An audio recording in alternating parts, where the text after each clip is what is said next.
Prof ini kan kemarin jadi Menko Polhukam dan mendukung 03. Tapi Prof mundur nih. Ya kan? Karena menteri itu nggak boleh berpihak kan, nggak boleh, harus netral. Pertanyaan saya nih Prof. Prof berani nggak nantang para menteri yang mendukung 03 apa 02 untuk mundur Prof?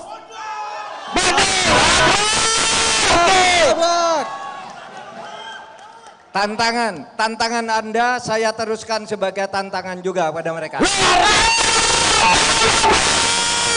Jadi di sini kelihatannya wajah-wajah yang ingin nabrak semua, Prof. Silakan. Ya. Tapi saya pastikan di sini, Prof, tidak ada pertanyaan yang receh, Prof. Ya, nggak boleh. Ya. Nggak boleh di sini pertanyaan-pertanyaan receh, ya. Ya, ini jangan buang-buang waktu dengan pertanyaan receh. Waktu kita sangat terbatas sehingga semuanya harus bermutu. Tapi dibawa dengan rileks. Iya, benar. Oke, jadi ada yang perlu diperhatikan. Nanti apabila ada yang bertanya, ya semuanya juga ikut mendengarkan. Dan di saat Prof Mahfud menjelaskan, tolong jangan ada yang motong pembicaraan ya, atau ada yang berbicara sendiri. Kita simak semuanya bareng-bareng bersama Prof Mahfud, ya. Oke, Prof, izin mengawali pertanyaan nih, Prof. Ya, silakan. Saya ini sangat mengidolakan Prof Mahfud. Saya melihat karirnya Prof Mahfud, ya, mulai dari Hakim MK, ya, mulai sampai dengan Menko Polhukam, Prof. Ibaratnya eksekutif, yudikatif, legislatif, Prof sudah kenyang lah, ya. Tapi yang saya heranin, kok Prof bisa nggak korupsi ya, Prof? Karena begini, karena teman-teman dan mungkin sahabat-sahabatnya Prof Mahfud yang ada di lembaga-lembaga itu nggak tahan, Prof, dengan godaan-godaan seperti itu, Prof. Atau mereka malah kejebak itu, Prof. Ya. Gimana itu, Prof? Tabrak, Prof. Gini ya, orang itu biasanya untuk melakukan korupsi atau tidak korupsi itu, yang ditakuti adalah hukuman. Mereka yang moralnya tidak bagus, ya bisa saja asal bisa melanggar, menghindar dari hukum, ya dia korupsi. Nah sementara bagi saya hukuman itu bukan hanya hukum. Hukuman itu ada juga hukuman moral. Maka di dalam ilmu hukum itu ada istilah hukuman heteronom, hukuman yang dijatuhkan oleh negara, polisi nangkap, hakim mengadili, jaksa menuntut gitu, itu hukuman heteronom namanya. Tapi setiap orang itu punya hukuman otonom, yaitu kalau berbuat salah meskipun tidak ketahuan oleh hukum, dia merasa takut, merasa berdosa. Dan hukuman yang sifatnya otonom itu banyak sekali terjadi. Misalnya apa? Orang merasa dikucilkan karena dia merasa bersalah gitu, sudah pernah bersalah tidak ketahuan tapi temannya tahu, dia menjadi malu, terkucil. Kan banyak yang begitu. Ada yang kemudian, maaf kalau di Jawa tuh ada namanya hukum karma. Dia hebat tapi misalnya istrinya lari, anaknya sakit-sakitan, anaknya terjebak narkoba, keluarganya katanya nih kalau dihukum karma ditabrak mobil dan sebagainya itu. Meskipun tidak semua itu lalu merupakan hukuman ya, tapi di dalam pikiran tentang hukum karma itu, hukuman kalau orang tidak bisa ditangkap, tidak ditangkap oleh hukum yang resmi pengadilan, tapi hukuman batin yang namanya hukuman otonom, rasa berdosa, menyesal, takut dan sebagainya itu, ya dia pedoman nih, lebih baik saya tidak berbuat itu. Nah itulah sebabnya saya kalau mau nih dapat uang banyak loh. Waktu jadi hakim MK, jadi hakim MK tuh kalau orang berperkara mau bayar kepada saya 2 miliar, 3 miliar satu perkara itu gampang. Ada itu, Prof? Banyak yang datang mau ngasih, mau apa. Tidak tergoda, Prof? Enggak, karena saya takut. Kita tepuk tangan dulu. Saya tidak tergoda.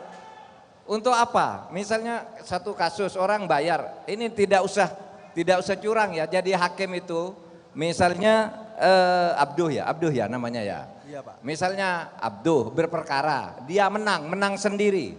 Tapi dia enggak tahu kalau menang. Saya telepon dia, Abduh, kamu mau menang enggak? Oh mau Pak, bayar dong ke saya sekian padahal dia menang sendiri. Itu bisa. Bisa, apalagi kalah dimenangkan, bisa lagi. Uangnya lebih banyak lagi.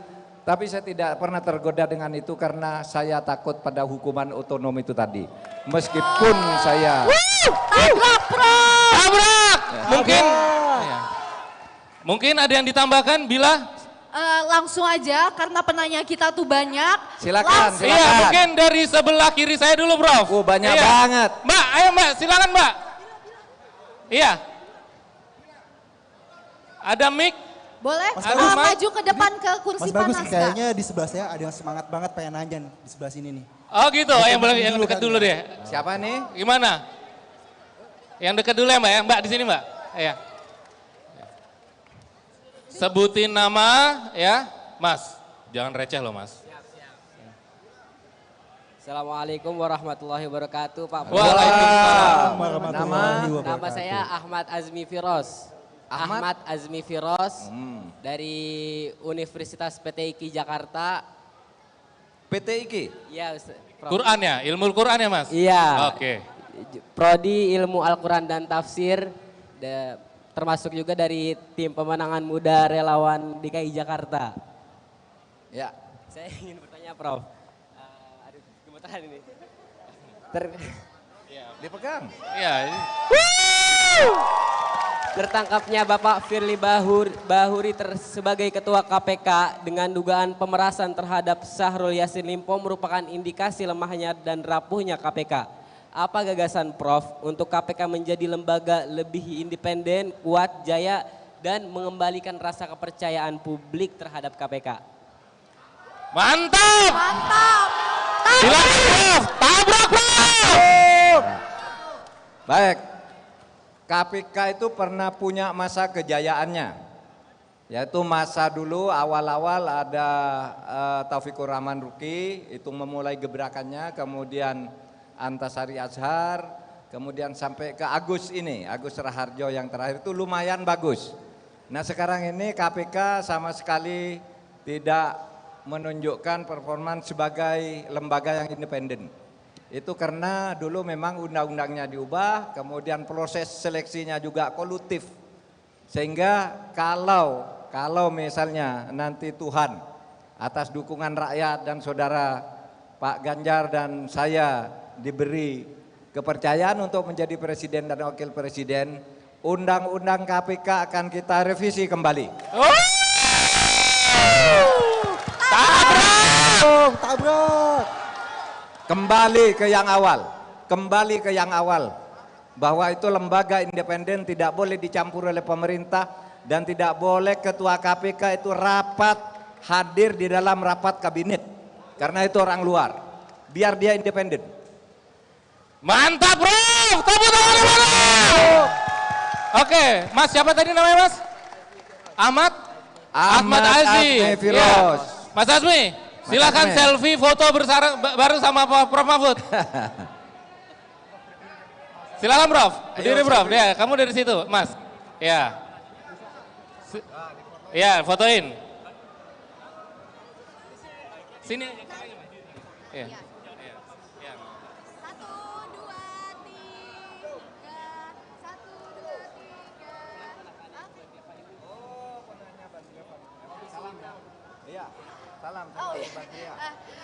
Selanjutnya. Ayo silakan berikutnya. Ayo lagi, siapa ini yang ingin bertanya? Oh, ini kakaknya dulu ya karena sudah maju. Untuk nanti, untuk foto supaya lebih cepat, langsung selfie aja dari bangku situ ya Mbak. Oke. Silakan Mbak. Selamat malam Prof Mahfud. Malam. Perkenalkan, Malam. saya Jurita Danuvanya dari Ilmu Administrasi Negara Universitas Indonesia. Dari UI. Sebagai salah satu mahasiswa Ilmu Administrasi Negara, tentunya keresahan utama saya berada di tingkat ASN gitu Pak. Dan seperti yang kita lihat, mungkin teman-teman di sini, rekan-rekan sekalian sudah melihat bahwa menjelang akhir-akhir ini, ASN itu melakukan banyak sekali pelanggaran etik dan juga netralitas. Dan salah satunya juga dilakukan oleh pemimpin besar yang saat ini juga berkontestasi di pemilu tahun ini. Dan ternyata dalam Undang-Undang ASN yang baru disahkan Pak tahun 2023 kemarin, Komisi Aparatur Sipil Negara sebagai komisi yang seharusnya menciptakan netralitas juga mengawasi resmi dibubarkan lewat pengesahan undang-undang revisi tersebut. Dan yang saya baca di media, salah satunya komisi tersebut dibubarkan karena arahan dari istana seperti itu. Kira-kira menurut pandangan Prof. Mahfud sendiri, bagaimana kita sebagai masyarakat sipil bisa tahu cara untuk benar-benar memastikan ASN kita penuh dengan netralitas, bebas dari intervensi politik, karena kita di sini sama-sama resah Pak. Pajak yang kami bayarkan malah digunakan untuk kepentingan politik lainnya. Bagaimana pandangan Prof akan hal ini? Dan kira-kira apabila Bapak nanti menjabat dan saya doakan berhasil, apa yang akan Bapak lakukan? Terima kasih. Oke. Silakan, Prof. KASN, Komisi Aparatur Sipil Negara, itu yang menentukan atau memberi rekomendasi siapa yang berhak menjadi pejabat-pejabat eselon 1. Sehingga mau menjadi pejabat tuh minta izin dulu ke sana. Kalau KASN setuju nih memenuhi syarat, lalu disuruh nanti open bidding atau disuruh seleksi lagi, nanti diberitahu ke ASN ini lolos, baru nanti ke presiden.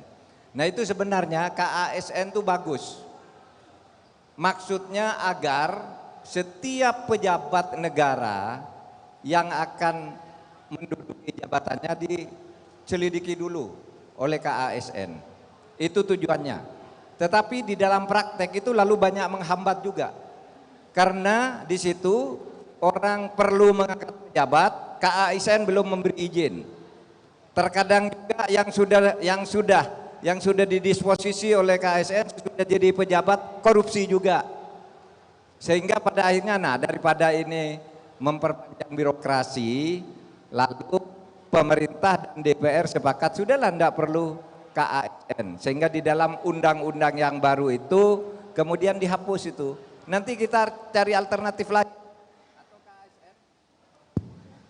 Ya, bisa cari alternatif lain nanti.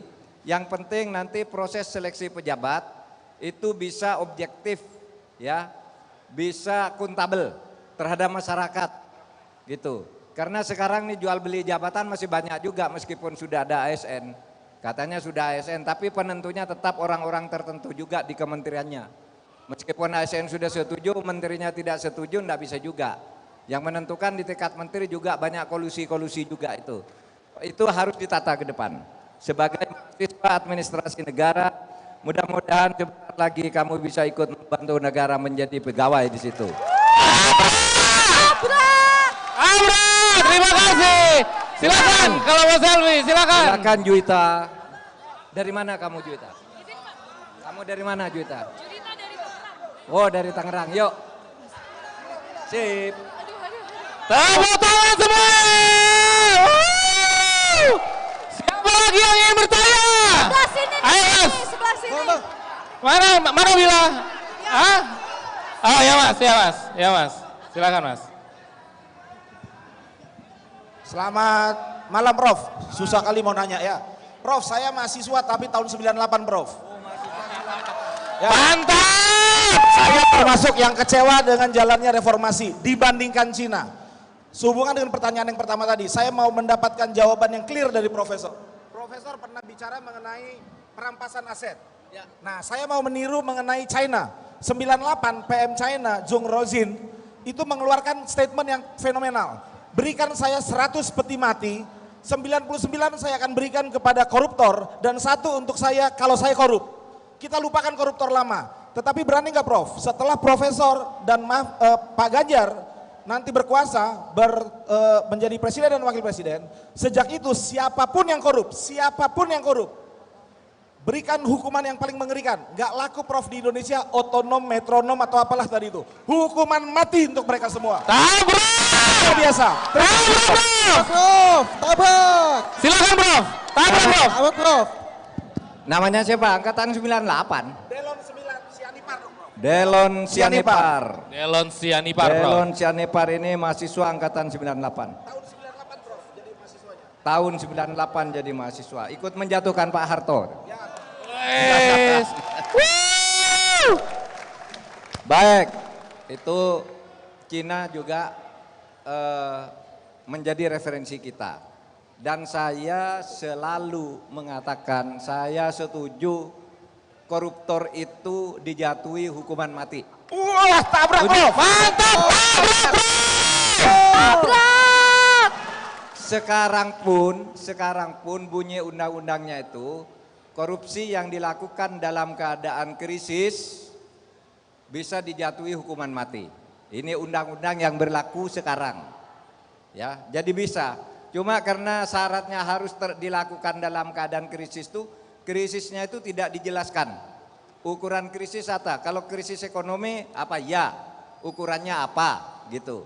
Sehingga jaksa tidak ada yang berani menuntut. Oleh sebab itu ada dua masalah sekarang. Satu, kalau kita memberlakukan hukuman mati, korupsi misalnya yang dalam jumlah tertentu bisa diancam hukuman mati meskipun tidak dalam keadaan krisis. Itu coret aja krisisnya itu bisa. Tapi sekarang ada KUHP baru. Hukuman mati itu bisa dijatuhkan, tapi manakala 10 tahun selama dijatuhi hukuman mati itu belum dieksekusi dan berkelakuan baik, hukumannya bisa diubah berdasar putusan pengadilan menjadi hukuman seumur hidup. Nah, ini juga hukum yang ada sekarang.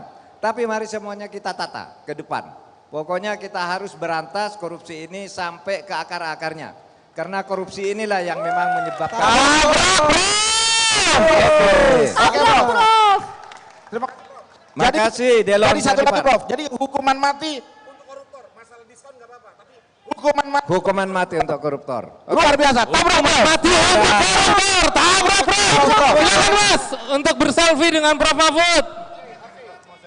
Ayo, Sianipar. Selanjutnya bisa Bapak itu, Bapak. Tabat.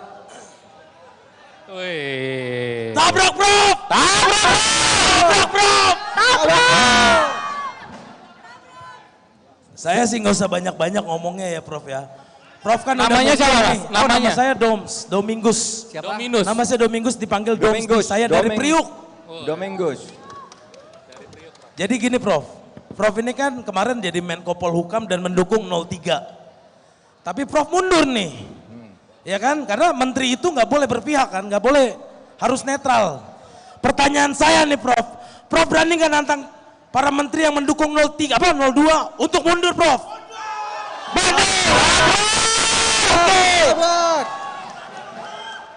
Tantangan Anda saya teruskan sebagai tantangan juga pada mereka. Tabrak, Prof! Terima kasih, Prof. Terima kasih.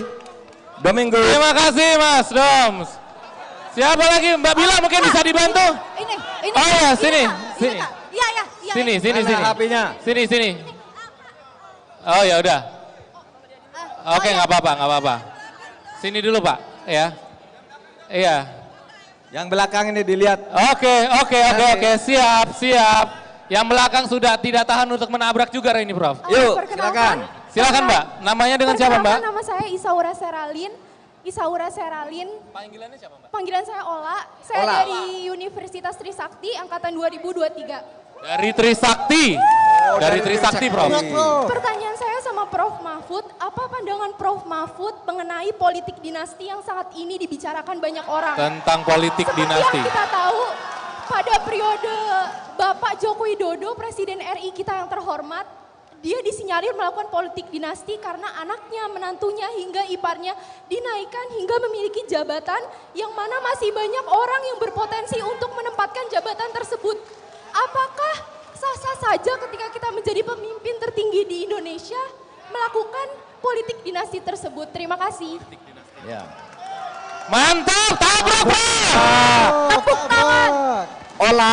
Olah politik dinasti itu kalau dinasti atau keluarga sebagai fakta untuk menjadi pejabat, meneruskan jabatan bapaknya, ayahnya, saudaranya, ibunya, itu sebenarnya di dunia manapun tidak ada larangan. Yang dilarang itu kalau direkayasa. Oh, Orang tidak punya kapasitas untuk menjadi pejabat, dicarikan jalan. No kange hukum, no kange konstitusi, neror orang.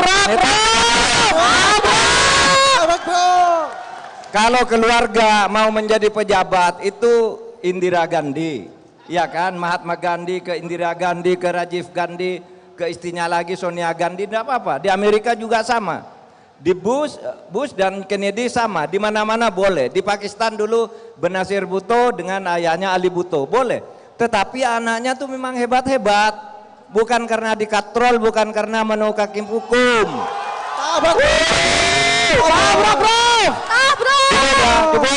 Sebelumnya saya ingin menyampaikan bahwa Prof dapat salam dari ibu saya. Oh, dapat salam Prof dari ibunya, Prof. Ibumu siapa? Ibumu siapa? Rosalin Wijaya. Oh ya, salam kembali ya. Ya, terima kasih Prof. Mau foto bareng silakan. Iya. Olah, ayo. Iya, sebentar ya. Setelah ini saya ke belakang nanti. Kita satu dulu, habis itu saya ke belakang ya. Tenang, Ya, yang di depan dulu, nanti belakang ya. Habis ini Bu. Silakan Pak. Silakan Pak. Ya, selamat malam Prof. Nama saya Salim Prof, mewakili Salim. Mewakili 700 orang korban. Dengan total kerugian 1 triliun, Prof. Korban investasi bodong yang bernama Fin 888.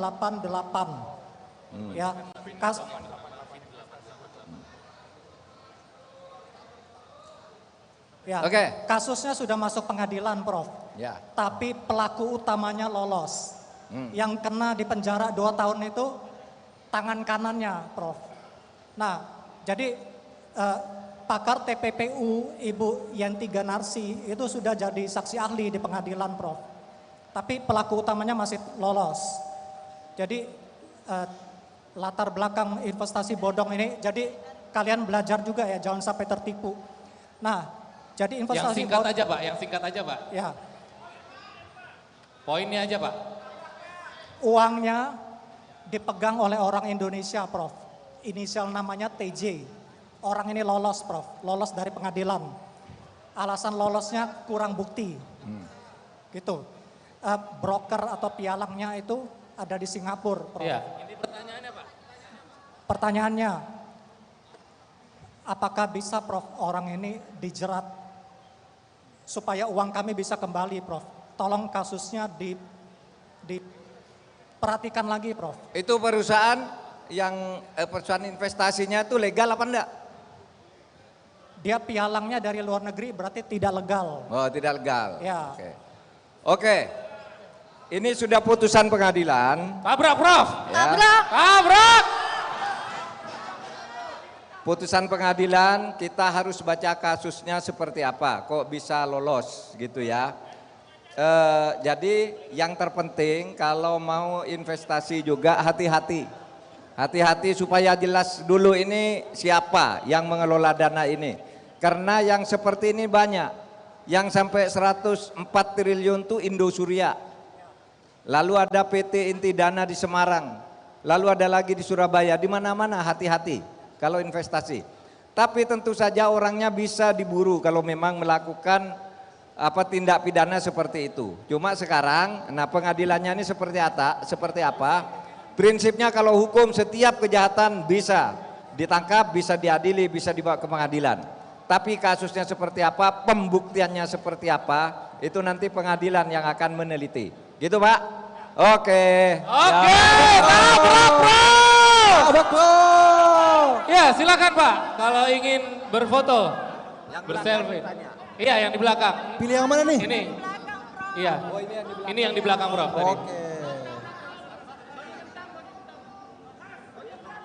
Oke. Iya. Iya, Ibu dari belakang tadi ya? Iya, silakan Bu. Assalamualaikum warahmatullahi wabarakatuh. Selamat malam, Prof. Waalaikumsalam warahmatullahi wabarakatuh. Saya dengan Hani Lubis, profesi saya seorang guru. Saya bertanya Prof sama Prof.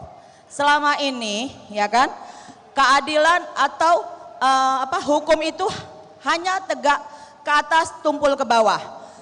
Banyak yang kasus seperti itu dan investasi pun kemarin saya ikut. Tapi giran saya melapor, ya kan, ke aparat-aparat itu, mereka selalu pertanyakan mana buktinya. Kita sudah ada bukti, mereka selalu juga bertanya, ya kan? Bawahannya tuh Prof, kadang amplopnya gimana? Nah itu Prof, bagaimana Prof keadilan di Indonesia? Kami atau saya meminta kepada Prof supaya kalau nanti menjadi Wapres dan Capres, Pak Ganjar dan Pak Mahfud bisa menegakkan keadilan di Indonesia. Ibu Jangan Lubis. lagi tumpul.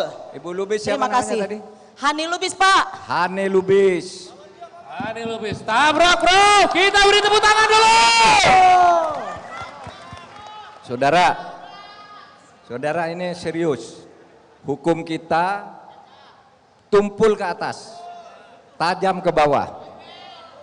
Di Semarang ada seorang namanya Mbok Minah mengambil kakao milik juragannya 3 potong.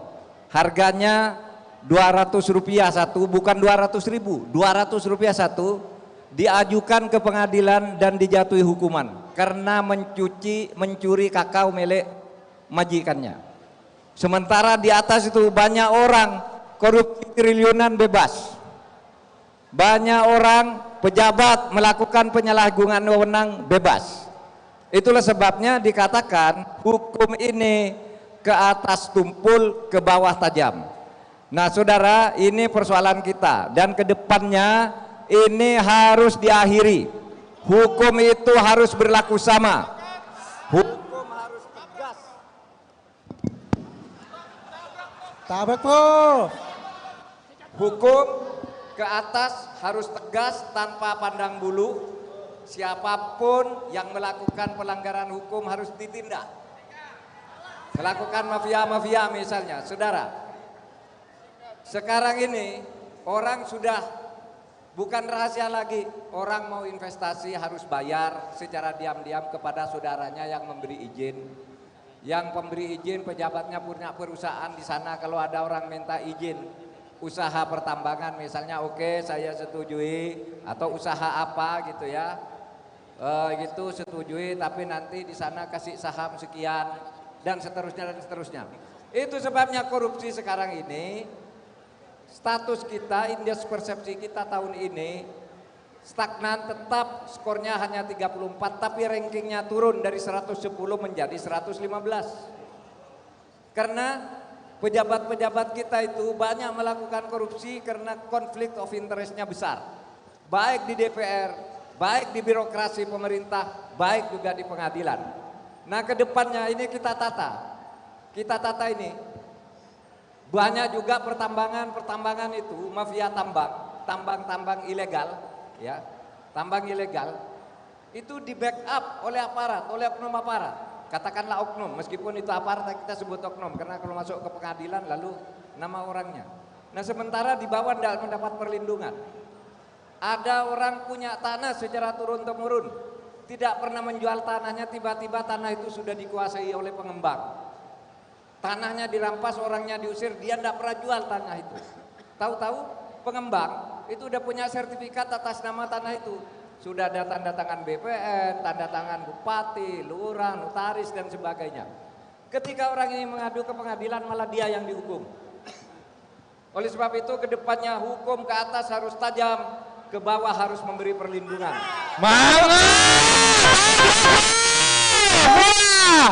Ayo Bu, silakan mau foto bareng Bu. Iya, sebentar, belakang, ke depan, saya coba ke sebelah kanan dulu. Mas Abduh bisa dibantu saya? Yang mana orangnya nih Mas? Jelajahi cara baru mendapatkan informasi. Download Metro TV Extend sekarang.